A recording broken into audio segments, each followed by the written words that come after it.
सीधे खेल तमाशों में लग गए नहीं। एक ही तो माह आता है, एक ही माह आता है मेरे प्यारे और मीठे मीठे इस्लामी भाइयों, माह रमजान। इसकी अल्लाह ताला हमें कदर अता फरमा दे और बस अब अज़म करें, पक्का इरादा करें कि नमाजों की पाबंदी, तरावीह मुकम्मल अदा करनी है और इसके फर्ज रोजे रखने रखने और बस रखने हैं। इसके लिए फैज़ान रमज़ान जो मक्तुल मदीना की मतबूआ है, इसका ज़रूर भी ज़रूर मुताला कीजिए। अल्हम्दुलिल्लाह अज़्ज़ व जल, इसके मुताले से, इसके पढ़ने से ना सिर्फ माह रमज़ान के फ़ज़ाइल और उसकी अहमियत मज़ीद हमारे सामने उजागर होगी, बल्कि रोज़े बचाने की और रोज़ों का तहफ़्फ़ुज़ कैसे किया जाए और फिर इसकी रूहानियत कैसे हासिल की जाए और जो मकसद है लअल्लकुम तत्तक़ून, ताकि तुम्हें परहेज़गारी, तुम्हें तक़वा नसीब हो, तो वो कैसे रोज़े रखे जाएं, वो किस तरह माह रमज़ान गुजारा जाए ताकि हमें तक़वा और परहेज़गारी नसीब हो कि हम इस तरह रोज़े रखकर इबादत करके अपने रब को राज़ी करने में कामयाब हो जाएं।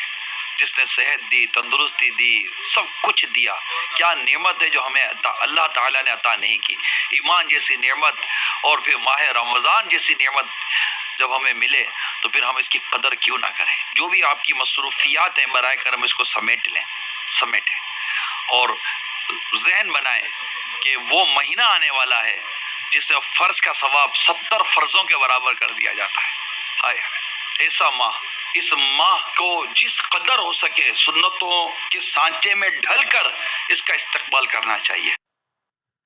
इंसान की सबसे अहम पूंजी, कैपिटल, वक्त है।